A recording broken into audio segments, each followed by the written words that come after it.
Welcome back to Do Not Rescue. First of all, I apologize for the gap between uploads. In this episode, we're going to be talking about hypothermia, hyperthermia, and frostbite. First, let's talk about hypothermia. Hypothermia is what happens when your body's core temperature drops below 95 degrees Fahrenheit. This can be quite dangerous and even lead to death. So first, let's talk about the progressive symptoms.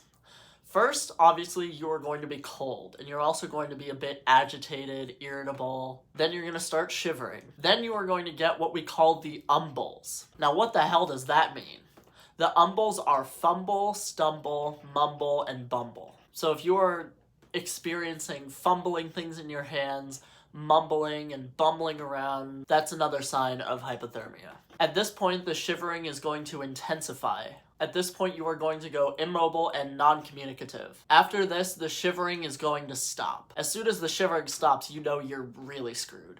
Once the shivering stops, if it keeps going, you are going to go unconscious and possibly die. So let's talk about how to treat this. If you notice any of the signs of hypothermia, the first thing you need to do is get all wet clothing off of you immediately and replace all the wet clothing with dry layers. You're also going to want to eat something and drink water. Another thing you should be doing is exercising. Basically, any form of fast, aggressive physical movement will force blood to flow to your extremities. Let's talk about prevention. Like I said before, the number one thing you can do to prevent hypothermia is to stay dry.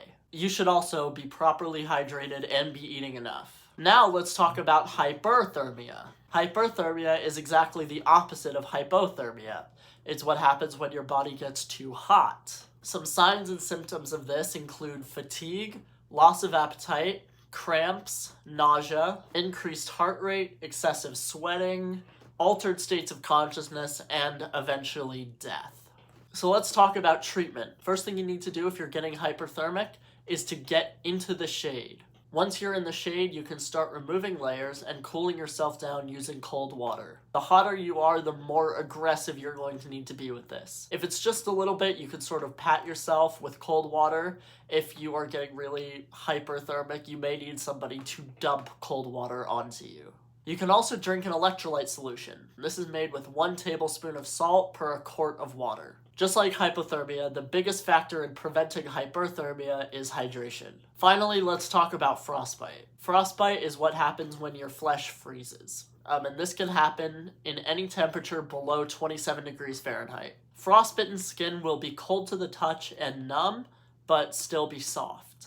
For frostbite, you need to treat it with skin-to-skin contact, but do not rub or massage the skin. This can open yourself up to create an open wound, which might get infected. Also, I've heard before that an old wives' tale or folk tale is to rub snow into frostbitten skin. I don't know why you would do that. Please don't ever do that. The last thing that I want to mention is